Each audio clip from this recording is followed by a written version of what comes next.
মুরগির বাচ্চা ফুটে গেছে, চারটে এখন আছে আপাতত। 10টা ফুটেছিল, 6টা আমি একজনকে দিয়ে দিয়েছি। তো চলো দেখে নিই আমার মুরগির বাচ্চাগুলো। তো আমি যেই একটা মুরগি 12টা ডিম দিয়ে কোড়োকে বসেছিলাম, সেই মুরগিটার হলো 10টা বাচ্চা ফুটেছে। একটা বাচ্চা ডিমেই মারা গেছিলো, আর একটা বাচ্চা হয়ে মারা গেছে। তো এখন আছে আমার বাড়িতে 4টে মুরগি, আর 6টা আমি একজনকে দিয়ে দিয়েছি। তো চলো দেখিনি, 4টে অনেক সুন্দর বাচ্চা হয়েছে 4টেই। চলো তোমাদের দেখি। তো এই মুরগিটাকে দিয়ে আমি 12টা ডিম বসিয়েছিলাম। তো 10টা বাচ্চা ফুটেছে, 6টা একজনকে দিয়ে দিয়েছি, সে নিয়ে চলে গেছে আজকে সকালেই। এই 4টে, এটা ব্রাউন কালার, এটা কালো, আর এই দুটো হলো সেম কালার হয়েছে, হেবি সুন্দর। তো এইখানে আমার আরেকটা মুরগি ছিল 16টা ডিম দিয়ে বসানো, সেইটাকে আমি ওইখানে করে দিয়েছি। মুরগিটা এখন বেরিয়েছি খেতে। এই যে আরেকটা মুরগি চলে এসেছে। এই মুরগিটা 16টা ডিম নিয়ে বসেছে, এখন খেতে বেরিয়েছে। ওই জন্য একে এখন ওখানে সরিয়ে দিয়েছি। তো এগুলোকে আমি এখন খেতে দেবো লেবু চিনির জল এবং ম্যাশ দেবো।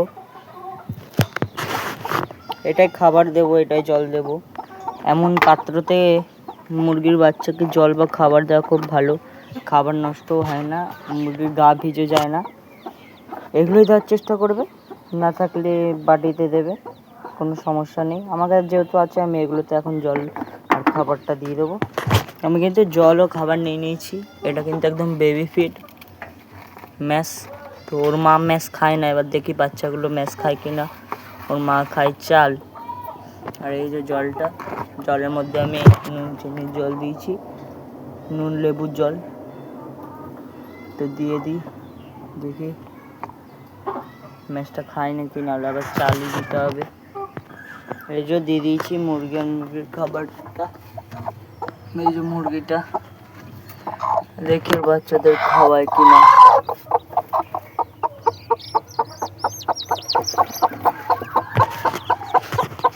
দিয়েছি।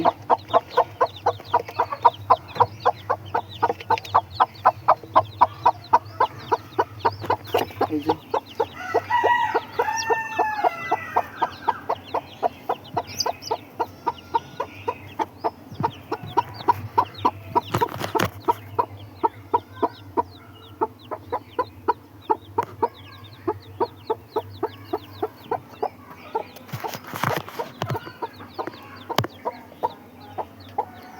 খাচ্ছে।